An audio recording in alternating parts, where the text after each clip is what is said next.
Habitualmente la Semana Santa es un receso natural en la campaña presidencial. El lunes de Pascua empieza la recta final para la primera vuelta.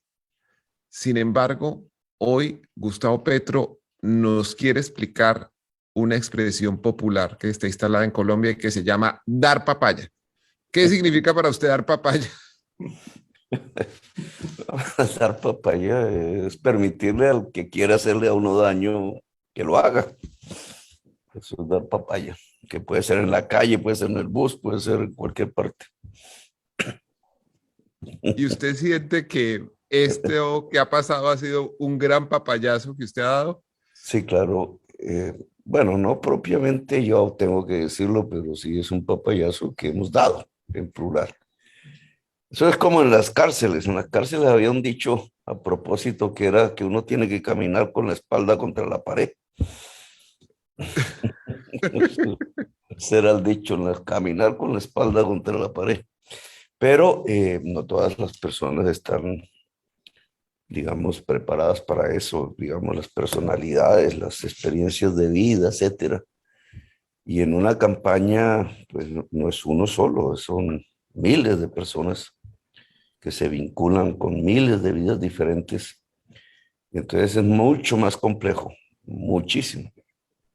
Senador, digamos, ya entraremos en los detalles del episodio, pero hablando del efecto político, si uno se mete a echar una mirada a las redes, pues todos sus detractores ya están cogiendo este tema como caballito de batalla de la campaña. ¿Usted está consciente del nivel del problema político que hay en este momento alrededor de lo que pasó? Sí, yo pienso que obviamente quisieron dar a la yugular. Ese es, digamos, el objetivo. Las incidencias, pues no se pueden medir sino hasta dentro de algunos días. Ya veremos. No es fácil medirlo ahora. No es la primera vez que paso por circunstancias similares.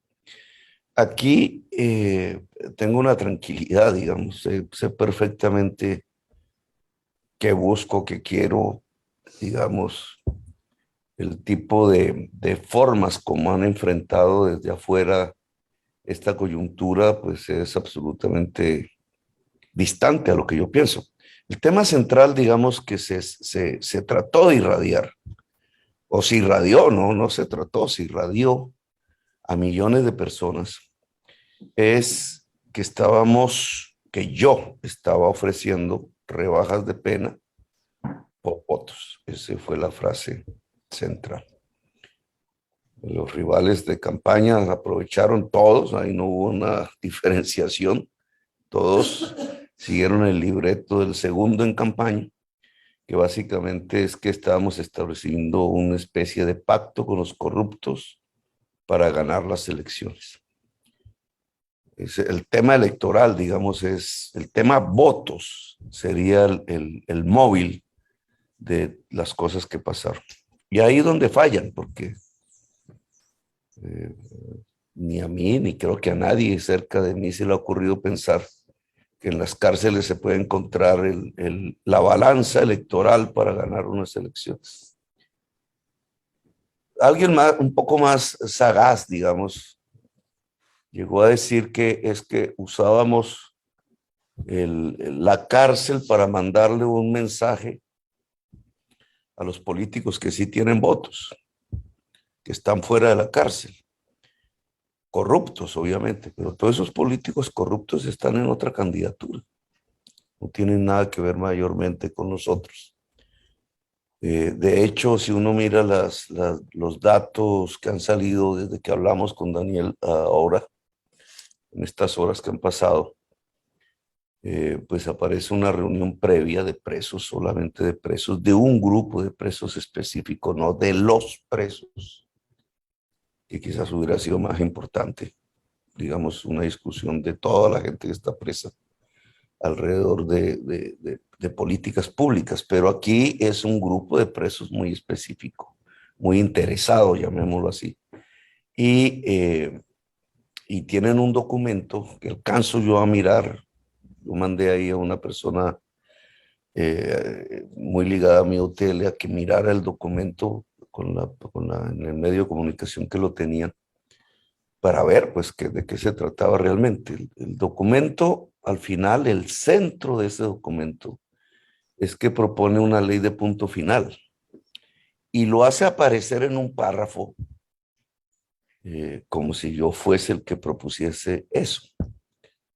La ley del punto final, yo siempre me he opuesto a la ley de punto final. Ese es un concepto que se ha discutido en varios países, sobre todo en el cono sur a partir de las dictaduras, pero siempre he sido, de hecho, cuando se presentó la ley de justicia y paz por el gobierno de Uribe, que era, en mi opinión, y así lo dije públicamente, un indulto a los narcotraficantes, haciéndolos pasar por actor político. Y ahí la trampa. Y ahí empezó un debate enorme con Velasco. Ahí, entre otras, pues mis alianzas se fueron forjando porque varios congresistas, incluso algunos que eran del grupo de Uribe, como Rafael Pardo y como Gina Parodi, se juntaron con nosotros y hicimos un proyecto alternativo.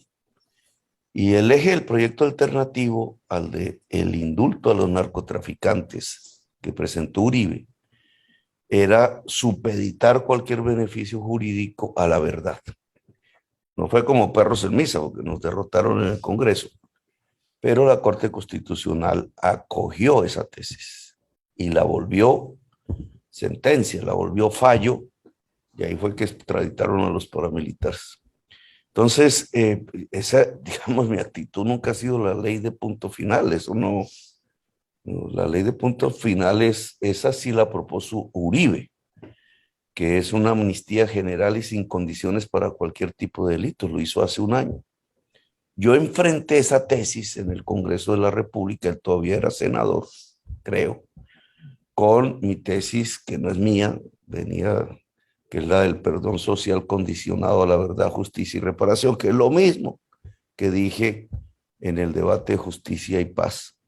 Entonces, digamos, el que se presente ante los presos, ante un grupo específico de presos, una tesis que yo siempre he combatido como si fuera mía, la ley de punto final, pues digamos, yo no puedo decir que sea malo que los presos discutan una propuesta de ley de punto final entre ellos, y surgía de ellos, es hasta lógico, porque les interesa, pero que la hagan aparecer como mía, indudablemente ya tiene que ver con otro tema que aún no está claro, que quiero investigar más, qué es lo que está pasando allí, o sea, por qué le dicen a los presos que yo estoy proponiendo una ley de punto final.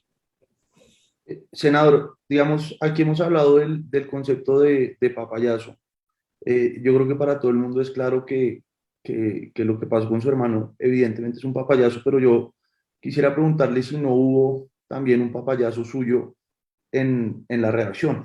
Es decir, cuando usted se sienta con Juan Pablo Calvás, ¿no cree que si usted hubiera dicho esto fue un tema autónomo de mi hermano, del que yo no tenía, digamos, ningún conocimiento y me aparto un poco de esa situación, hoy estaríamos en un escenario distinto? ¿No? Es decir, haber hablado de perdón social en el contexto de lo que ocurrió, de alguna manera no le dio a la gente a entender que una cosa y la otra estaban ligadas.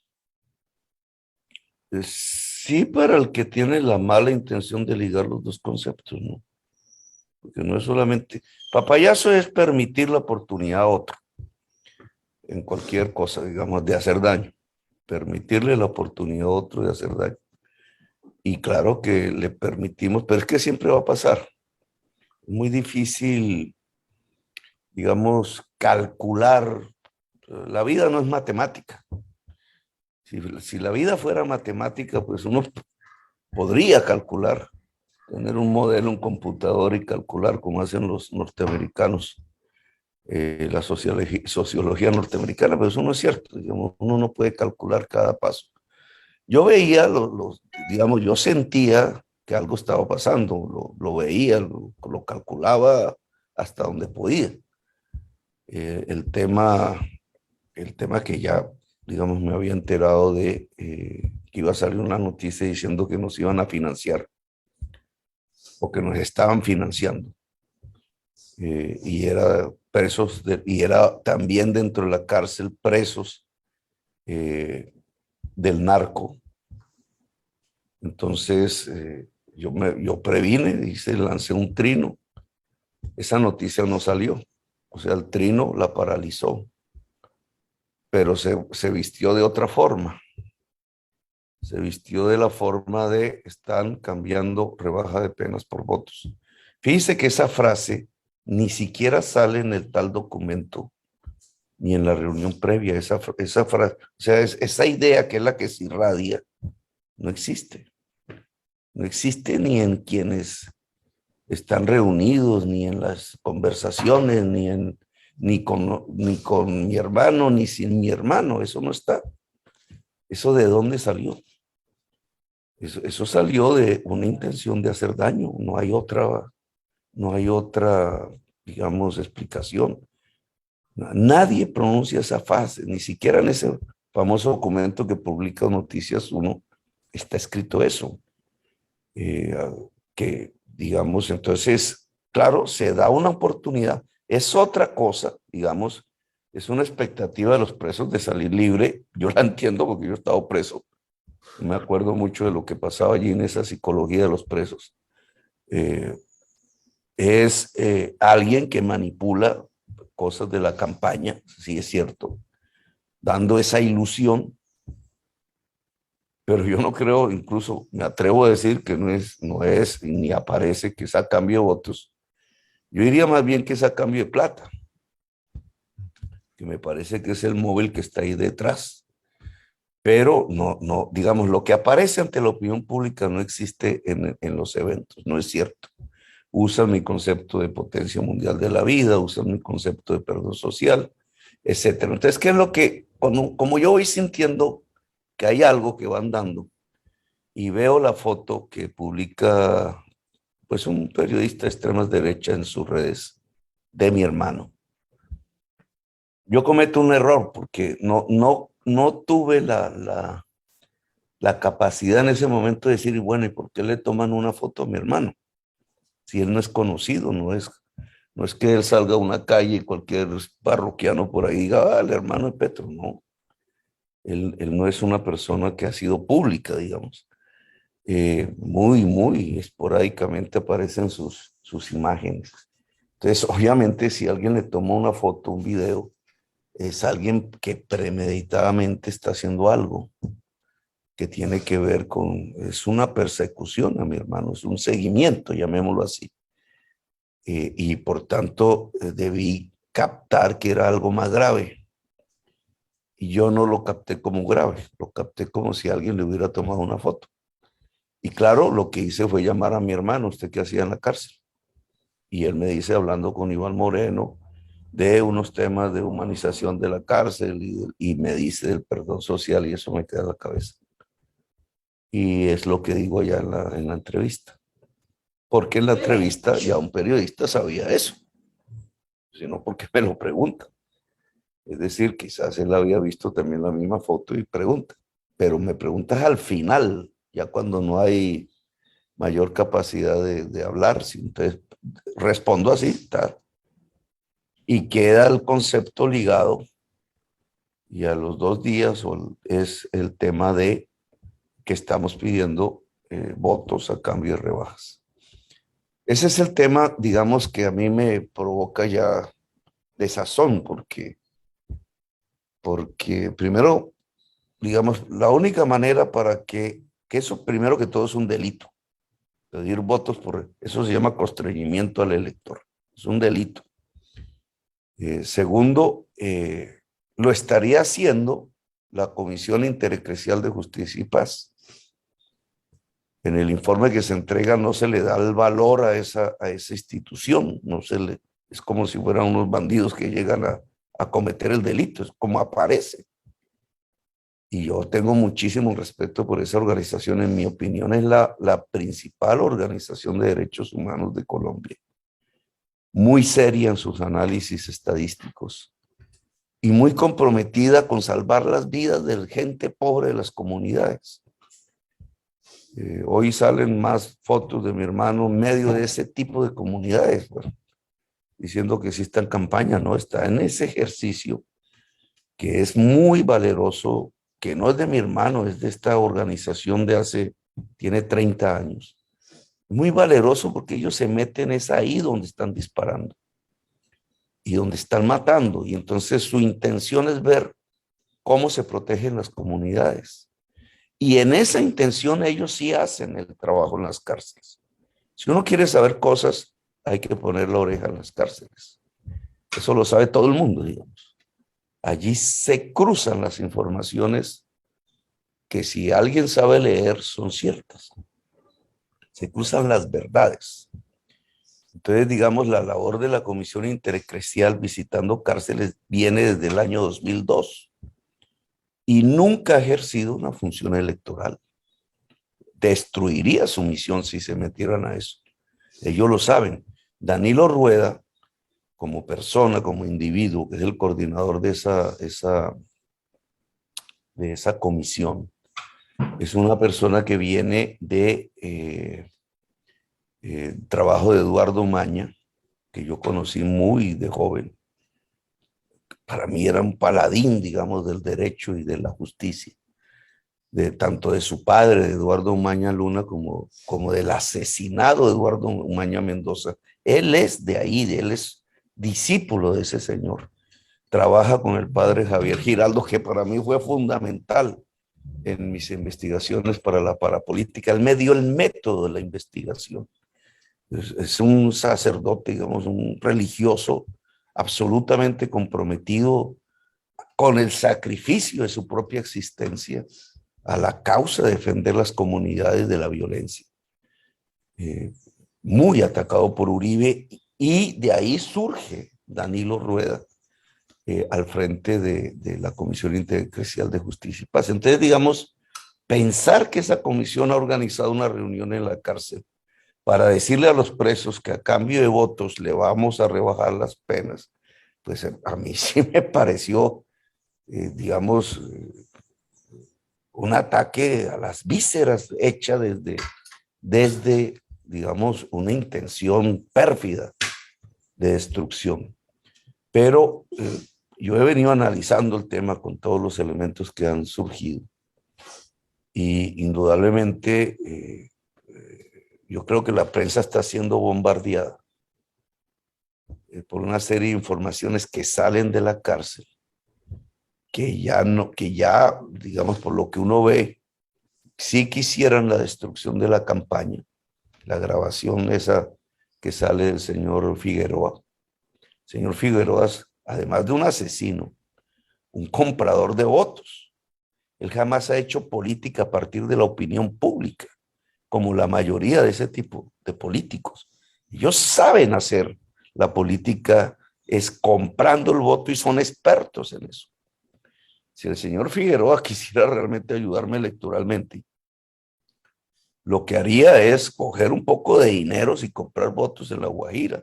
Y ahí sí tendrían toda la razón de hacer una crítica. Pero lo que hace es lo que haría un político de opinión, que es un comunicado, una cosa, una locución a la población, lo que nunca ha hecho en su vida.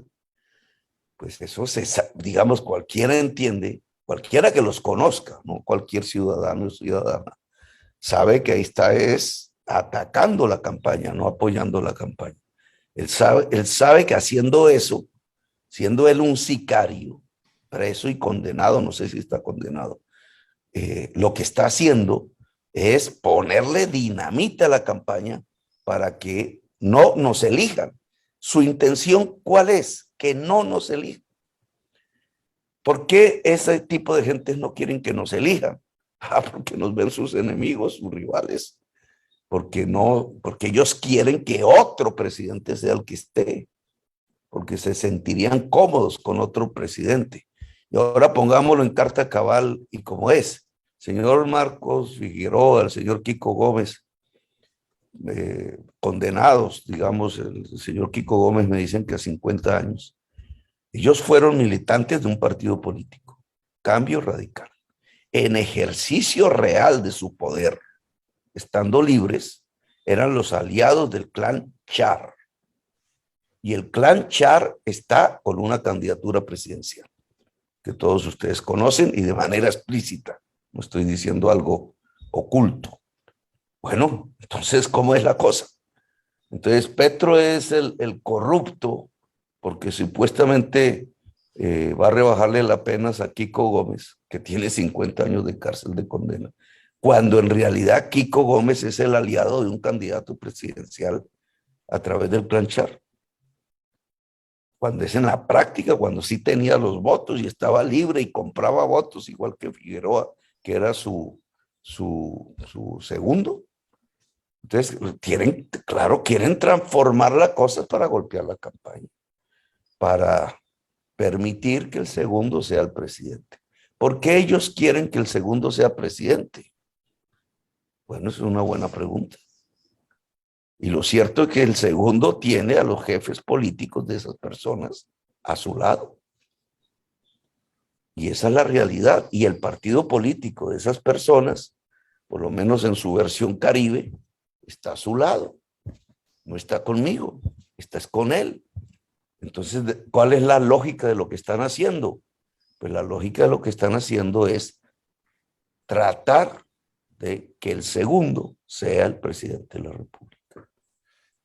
Doctor Petro, usted hace mención a una cosa de la que además hizo una advertencia pública en un trino, que es que había un plan para mostrar que usted estaba recibiendo apoyo económico desde las cárceles. Y usted advierte que hay un plan para infiltrar con narcofinanciación su campaña. Yo quiero que usted nos cuente qué es lo que ha oído usted de ese plan, porque lo que ha trascendido periodísticamente no es que fuera su hermano el que estaba yendo a visitar cárceles, sino que era una persona cercana políticamente a usted. ¿Por qué no nos cuenta exactamente de qué se trata y así el país puede formarse una idea de lo que puede salir en los próximos días? Si a mí me llega una versión, no puedo mencionar a la persona porque además cometería un grave error. Yo no sé si es cierto o no, simplemente hice una actividad preventiva, que es lo que corresponde hacer. Me llega de alta fuente, de muy alta fuente y muy creíble, la información que hay narcos que han hablado con un periodista, o sea, han preparado algo similar a lo que pasa, y el periodista les ha grabado, igual que ha salido ahora, una información diciendo que han dado plata a una persona que visita las cárceles con destino a mi campaña. Entonces, cuando yo recibo esa información, bueno, mi campaña en ese momento tenía 0 pesos. Incluso hasta hace 2 días tenía 0 pesos. Ahí nos está sacando ventaja Fico por todas partes porque está llenando el país de vallas. Pero él, entonces yo sabía, no ha entrado nada, no es posible. Pero hay 1000 y pico municipios en Colombia, hay mucha gente y que puede entrar dineros por allá en algún lugar, alguien los recibe y se forma la construcción que ellos quieren hacer del entrampamiento.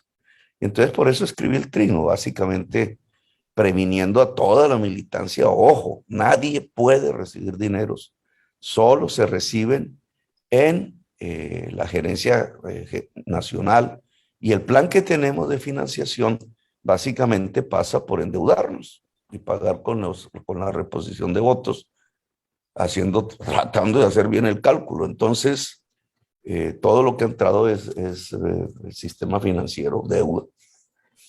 Eso también tiene su peligro porque nos pueden cerrar la llave, nos friegan, pero es la forma que creo que es más como el blindaje mejor que puedo tener para impedir que una cosa de esas, que se puede hacer fácilmente si no se tiene la medida preventiva. O sea, eso fue lo que le hicieron a Lara Bonilla exactamente.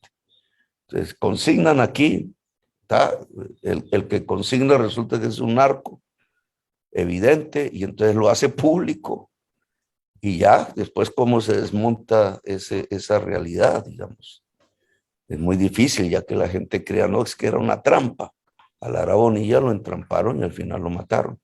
Entonces, no dejarse entrampar es fundamental. Y por eso, digamos, allí empezó la certeza de que algo se mueve, que no es propiamente en las cárceles. Digamos, las cárceles es como el medio donde se puede enterar a alguien de que está pasando algo, sino hay una labor real de entrampamiento sobre la campaña. Y nos toca estar muy pilas, no dar papaya, como dice usted. Le voy a preguntar algo en otras palabras, de manera muy directa y explícita para que usted me responda. ¿Usted ha autorizado a la senadora electa Piedad Córdoba para pedir fondos a su nombre? No, nadie, solo el gerente nacional de la campaña está autorizado para buscar dineros, que es Ricardo Roa, ese es el nombre y lo hemos presentado público. Solo y exclusivamente él.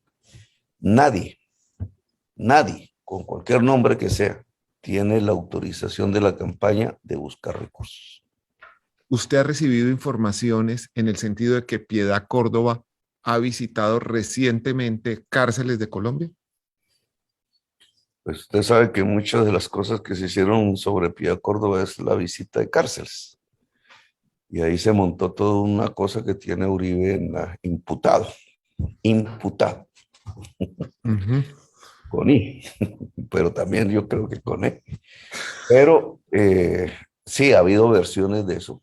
A veces usted versiones. Yo la verdad no creo, pues sería, ahí le hubieran grabado a ella sí, por lo menos espontánea y no espontáneamente 50 videos y eso no aparece, ¿no? Entonces, la verdad creo que era una labor de entrampamiento y nos iban a llevar hacia una situación muy falsa, pero yo advertí, digamos, la advertencia es pública, es clara y por lo menos creo que por ahí no es.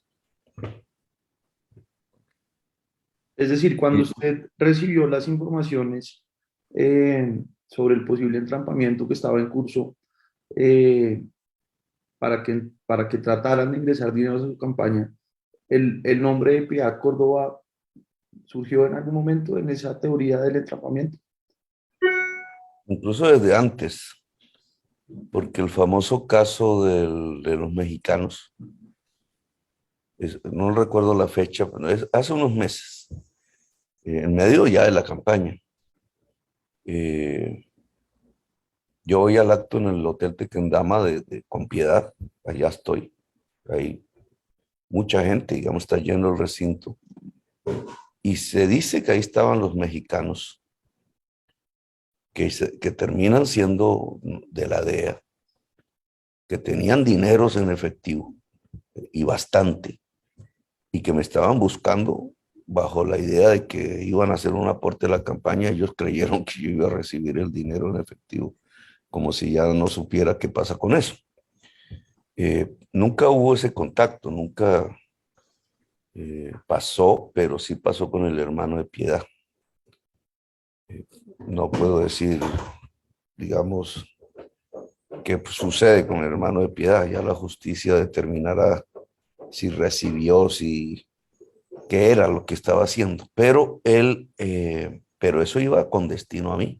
O sea, lo que buscaban no era el hermano de Piedad, lo que buscaban era a Petro. Y lo que hubiera pasado, imagínense lo que hubiera pasado. Si eso se produce, yo me meto a algún recinto a hablar con ellos, cualquier cosa de esas. Yo hice la investigación de las formas de entrampamiento que usa la fiscalía. No estoy hablando que esto sea un caso de la fiscalía. Y ya conozco más o menos cuál es el modus operandi. Entonces, digamos, pues no soy tan bobo como para dejarme meter en ese tipo de cosas, pero sí hubo el intento. Sí hubo el intento.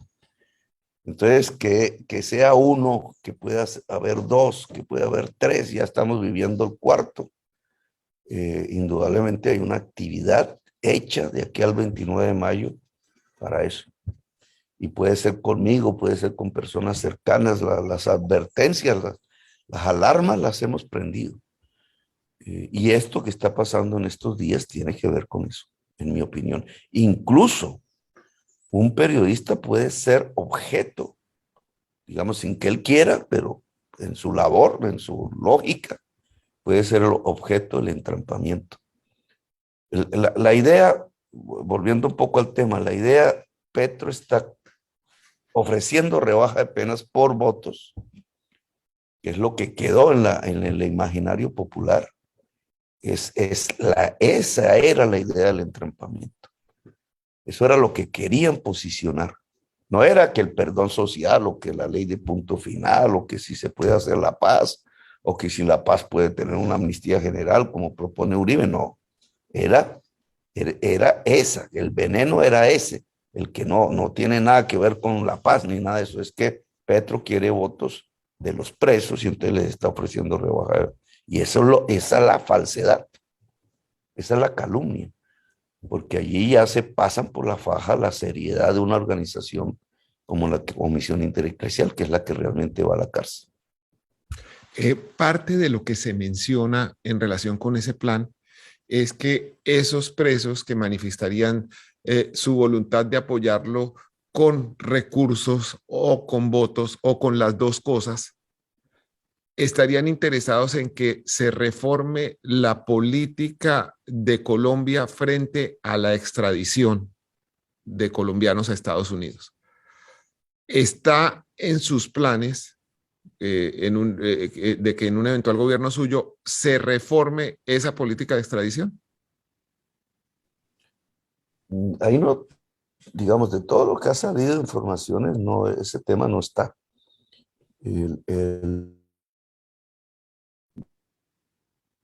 Además, el núcleo de presos no tiene que ver con eso, es por ahora, condenados a largo plazo. Me están oyendo, 50 años de prisión,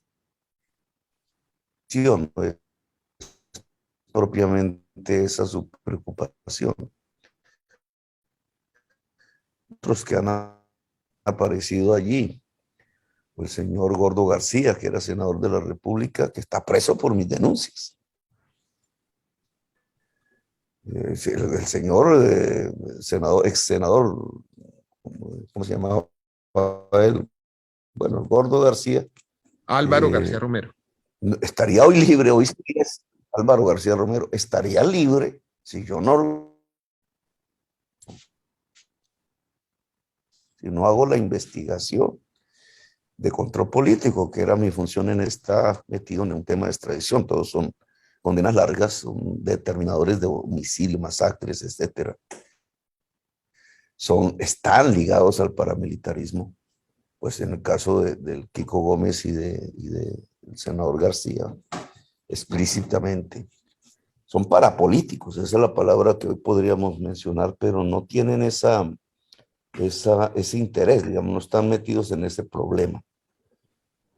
Entonces no veo que por ahí es que se muevan. Yo lo que pienso es que están interesados en que segundo sea presidente. Eso es lo que creo. Igual que estaban interesados, estando en libertad, en que otros candidatos en el 2018 fueran el presidente de la República. Y lo lograron, lo lograron. Pero lo lograron, ojo con eso, ¿no? Porque ¿por quién votó la gente de Kiko Gómez en La Guajira en el 2018? Ellos querían votar primero por el Chávez. Pues todos se voltearon. Ese es el engranaje del Ñeñe Hernández. El engranaje del Ñeñe Hernández en el 2018 es estos a los cuales ahora dicen que yo les quiero buscar los votos, que están. Sí, y lo que se lo decía porque, pues digamos, frente a esto hay... Entonces, ellos votaron para derrotarme. Y Daniela dice fue el... Se fue la señal un poco. Sí, tenemos problemas de ese. Uno de los grandes problemas, la conectividad de Colombia, Además porque se roban los recursos. No, y es que usted en estos días alcanzó a estar desconectado unos ratos importantes. Sí, hubo problemas porque se va la luz, entonces todo queda desconectado y la señal es mala. No, le Los mencionaba lo del mismos que de los que estamos hablando son los culpables. Bueno, le le escucho, mencionaba lo a de la ver si extradición podemos. porque en esto Se me no están solo van. abudiendo. Sí, señor. Le mencionaba el tema de la extradición A ver, porque, ¿aló? ¿Me oye? Sí. Ahora sí está funcionando, creo. No, sí, le ya, oigo. ahora sí. Le mencionaba lo de la extradición porque en esto hay unas líneas. Una que salió que tiene que ver de una reunión con parapolíticos con su hermano y otra que puede salir. No es que ya no salió, sino que no ha salido, en donde se está hablando de narcos puros pendientes de extradición, hablando con una persona preocupada por la posibilidad de extradición sobre la necesidad que habría de cambiar las políticas de extradición en un eventual gobierno. A ver, digamos, la extradición depende en última instancia del presidente, Sí. según las normas colombianas. Yo creo que Duque va a extraditar todos los que quiera y rápido, empezando por Otoniel, que sabe muchas cosas. De Otoniel yo sí quisiera unas verdades, porque sé que a él lo presionaban para matarme y me gustaría saber el nombre de las personas que lo presionaban, que dicen eran congresistas de la República. No sé si algún día sabré eso o no. Pero digamos, yo pienso que hoy quien está en proceso de extradición está dependiendo del presidente Duque, no del próximo presidente. De aquí a agosto, el presidente Duque hará y de acuerdo a las normas, no es criticable o no, pues él tiene esa norma jurídica que le permite extraditar si la Corte Suprema ha dicho que sí.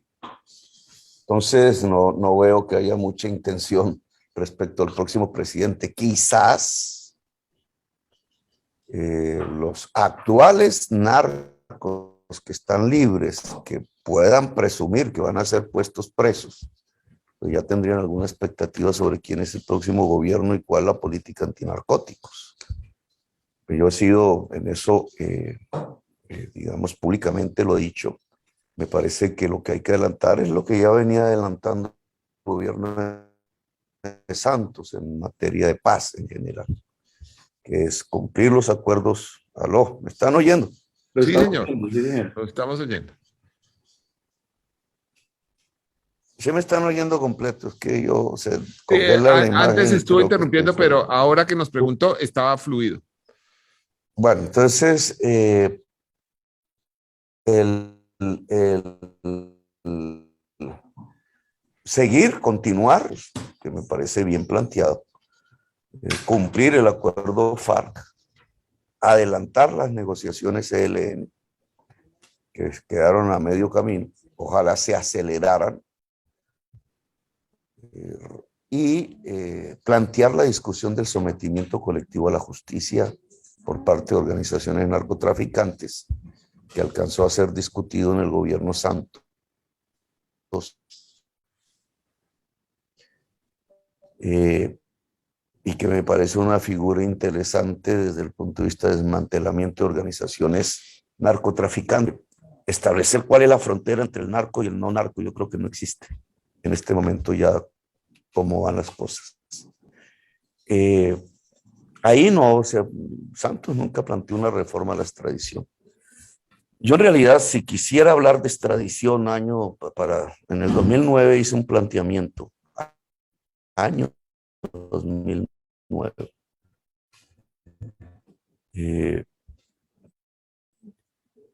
Ahora, si quisiera tratado bilateral, es con ellos que hay que hablar del tema. Yo lo que miraría la extradición es si es más dura. O sea, si si se extradita a alguien, no es un premio como está haciendo hoy. Hay una competencia de los narcos por ser extraditados, sino que se vuelve realmente como el punto nodal del mayor castigo que pueda recibir un narco. Eso fue lo que planteé en el 2009, porque los norteamericanos tienen en su propia normatividad, entonces cuando llega un narco allá, entonces lo ponen a hablar, y entonces si él entrega un narco mayor o acusa a alguien que a ellos les interese que acusen, pues sale libre. Y entonces hay una competencia de los narcos, hacen un intercambio de dineros, debe tanto y sale. Y a lo mejor pues no es toda la fortuna del narco, entonces el narco lo que hace es una negociación, exactamente eso es lo que hace. Y se va a vivir a algún lugar de los Estados Unidos y allá se queda, viviendo común y corriente. Entonces, a mí me parece que eso sí debería reformularse en el sentido de que la extradición debería ser la etapa más dura, el castigo más duro para un narcotraficante. Lo cual podría posibilitar es el desmantelamiento antes, que sería, digamos, lo más conveniente para Colombia. La posibilidad de un desmantelamiento bajo sometimiento a la justicia de toda la ola narcotraficante en Colombia. Yo estoy aquí planteando esto porque creo que la tesis de la legalización de la droga, en el caso de la cocaína, pues no va a funcionar en 4 años. Y por tanto vamos a gobernar sobre la base de la prohibición de la cocaína en el mundo. La marihuana es otro tema diferente.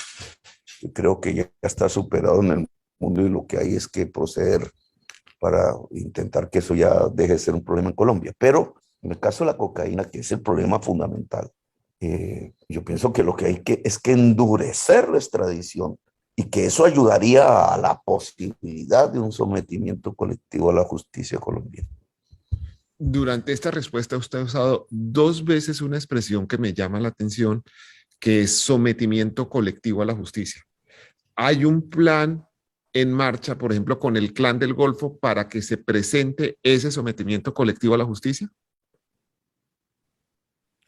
Pues eso era lo que el informe que teníamos, digamos, que salía en la prensa en el gobierno de Santos.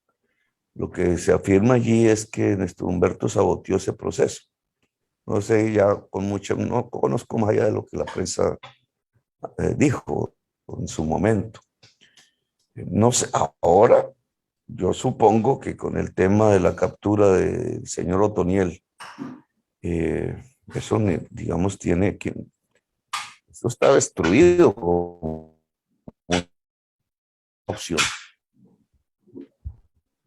Okay. Como está destruida la opción de cualquier tipo de disidencias o con cualquier tipo de factor de la violencia. La paz está hecha trizas.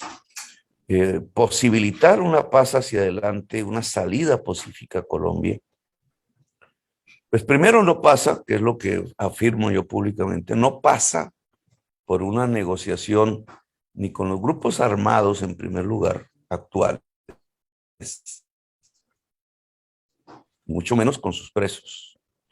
Pasa en primerísimo lugar por una negociación de la sociedad hacia lo que he propuesto en mi campaña electoral, una democratización de la economía, de la tierra, la posibilidad de ampliar la producción en Colombia. Eso no se hace, hablar de paz es carreta. Se puede frenar la violencia de un grupo, pero aparece el otro, y lo que hemos visto durante todos estos años. Entonces, digamos, el contexto general de la paz es una reforma económica, significa, porque si usted mira esto, digamos, en el largo plazo, en las décadas que han pasado, el narcotráfico aparece en Colombia y se vuelve poderoso porque se acaba la producción industrial en Colombia y se acaba la producción agraria.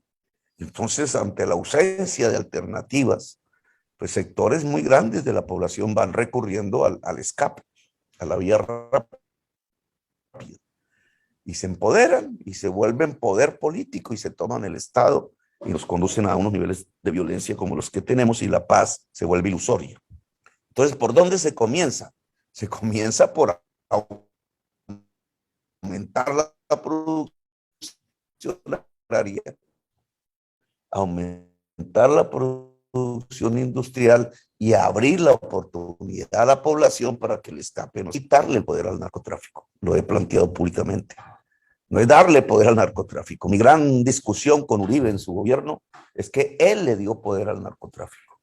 Al volverlo actor político, negociar con él, cada vez que se negocia políticamente con un narcotraficante, pues él le está dando poder. Entonces, allí, criticando y ahora como propuesta, es quitarle el poder político al narcotráfico. Quitarle el poder político al narcotráfico es quitarle el control sobre la población. Y expresado concretamente cómo se haría en el caso de la economía popular, en el caso de las juventudes y la población que consume, en el caso de los campesinos que cultivan hoja de coca. Al quitarle poder político, es decir, al debilitar el narcotráfico, que es lo mismo, entonces puede plantearse las opciones de sometimiento colectivo a la justicia y tendrían una posibilidad real, digamos, no de mentira, sino real, de que empezase a ocurrir en el futuro. Pero primero hay que hacer lo primero. Primero hay que ser la instancia de fortalecimiento de la economía nacional productiva. Sin eso, puede usted capturar 10,000 narcotraficantes y le aparecen otros 10,000. Es lo que estamos ya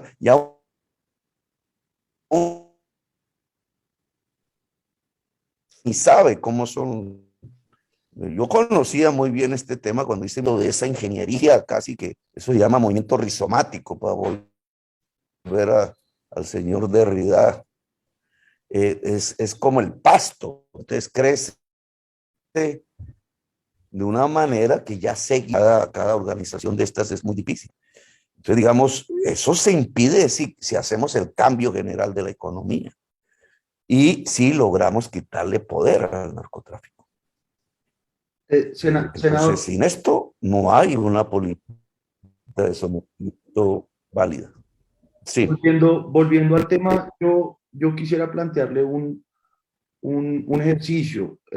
Usted, cuando el episodio del barrio que se construyó en su momento, en donde creció Egan Bernal, en una entrevista le preguntaron si haber sacado pecho por eso era oportunista. Usted respondió, eso no es oportunista, lo que es tener sentido de la oportunidad.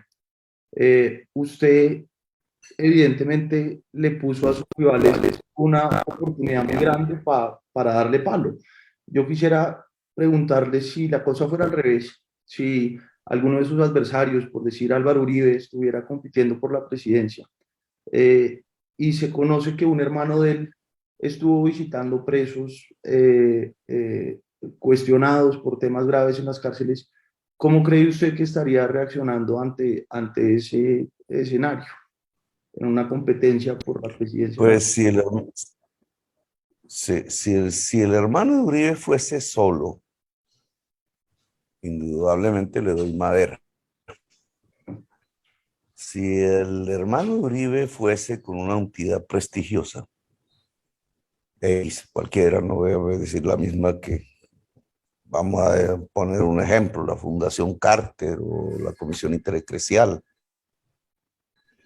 o una comisión de la CIDH, etcétera, y creo que está en un trabajo serio.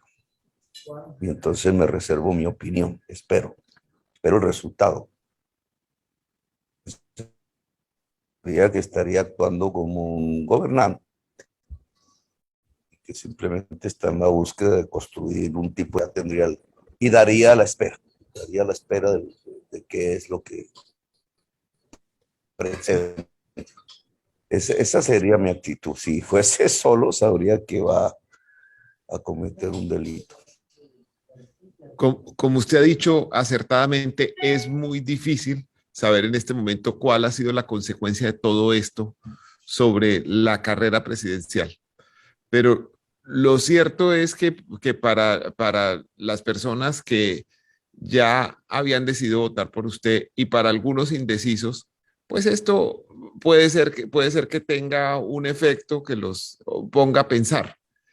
¿Usted no cree que sería eh, útil hacer un reconocimiento público de los errores que se han cometido en esto para que la gente sepa a qué atenerse con lo que pasó? No, sí, obvio, los familiares, que es el primer elemento aquí que se pone de... La mayoría de mis familiares están fuera del país, por razones ya que yo he explicado, incluso por la persecución que este tipo de grupos han hecho. Entonces, digamos, no tengo... Mi papá, que ya tiene muchos años, le advierto, digamos, cuidado que llegan a su casa, por aquí pueden entrar y usted no se da cuenta, cree que es un paisano, un amigo por allá de infancia, cualquier cosa, y puede ser un problema, y le he advertido mucho de no caer en ingenuidades en las que caen porque ellos no tienen en su vida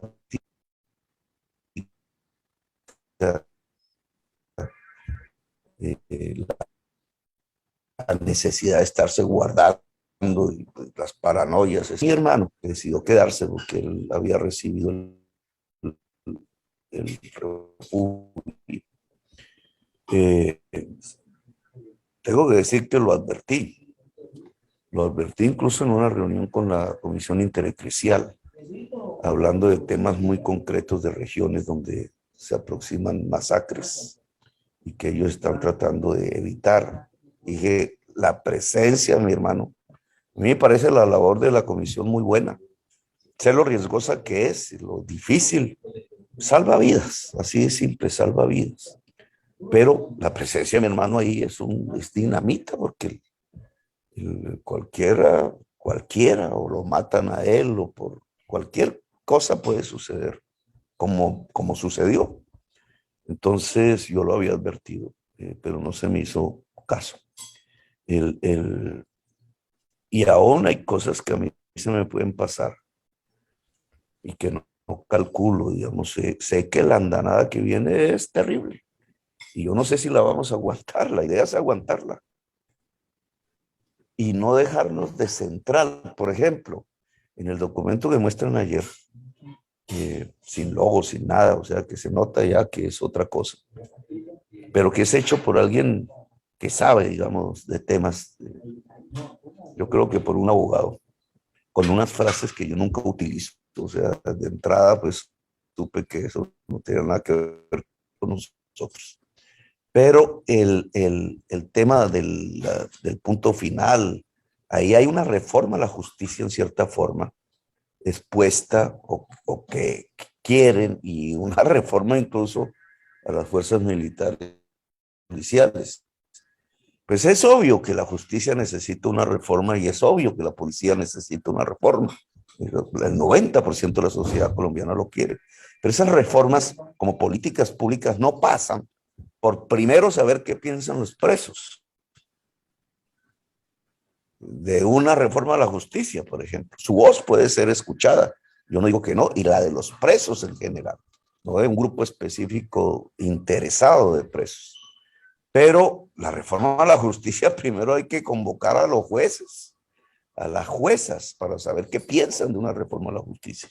Es el primer escalón, y a la ciudadanía que no ha recibido justicia.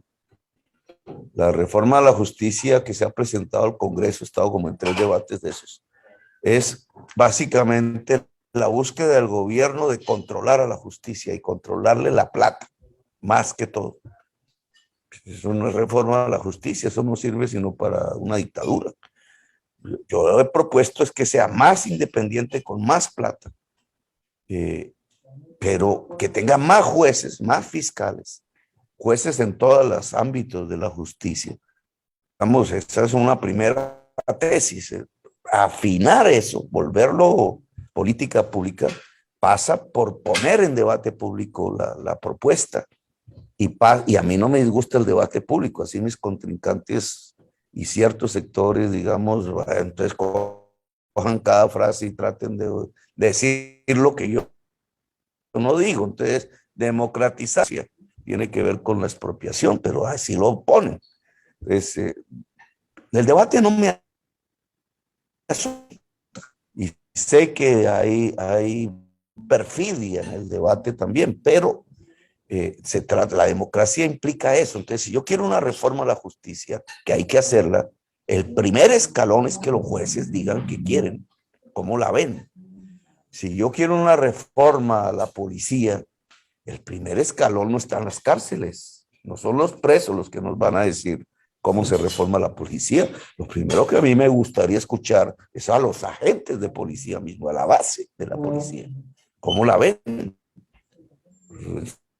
su experiencia cotidiana, sus problemas diarios, y según riquísimas y fundamentales, pero digamos, no pasarla por el tapiz de que el más interesado, que ese es el interés de todo preso, y es lógico y es humano, pero una reforma a la justicia no pasa por diseñarla al tamaño de lo que quiere el preso condenado, sino de lo que quiere la sociedad. La paz pasa por lo que quiere la sociedad, por un acuerdo de la sociedad, no por lo que quieren unos grupos armados, y esa es mi distancia con Santos. Se ha concebido, incluso nosotros somos culpables de eso, porque yo mismo estuve en uno de esos procesos. La idea de que la paz es lo que quiere el grupo armado y el Estado, y la paz debe ser lo que quiere la sociedad que sea la paz. Y ese proceso, pues ojalá pueda yo abrirlo si soy presidente de la República. Ok. Senador Petro, muchas gracias por habernos concedido esta hora en un día que es de descanso, pero que usted no ha descansado mucho por todo lo que está pasando. Esta hora con cambio seguramente va a traer noticias importantes, y dentro de una semana, el domingo 24 de abril, hace semanas, habíamos acordado una entrevista con los Danieles, en donde seguramente ya podremos hacer la evaluación de lo que ha pasado. Va a ser un gran gusto volver a hablar con ustedes en esa fecha. ¿Tenemos fecha precisa? No recuerdo. Sí, 24 de abril, 11 de la mañana. Entonces, bueno, yo la anoto en mi agenda, y este programa lo presentaríamos hoy, ¿o cómo sería el modus operandi? Yo creo que una buena parte del programa la vamos a presentar hoy, y vamos a guardar otra parte para presentar el domingo. Bueno, perfecto. Ok. Muchísimas gracias por haber estado con Cambio, y que descanse y disfrute esta pausa que ha resultado tan accidentada para usted, pero que es necesaria para empezar la última etapa de la campaña. Bueno, Daniel, muy amable. Muchas gracias. Que pase un buen fin de semana. Mil gracias. Muchas gracias por el espacio. Ojalá tenga un buen descanso en medio de la tormenta. Y que el domingo sea de resurrección. Mil gracias. Casi no le oigo. Bueno. Sí, señor. Bueno, gracias a todos. Gracias. Cuídense mucho. Suerte.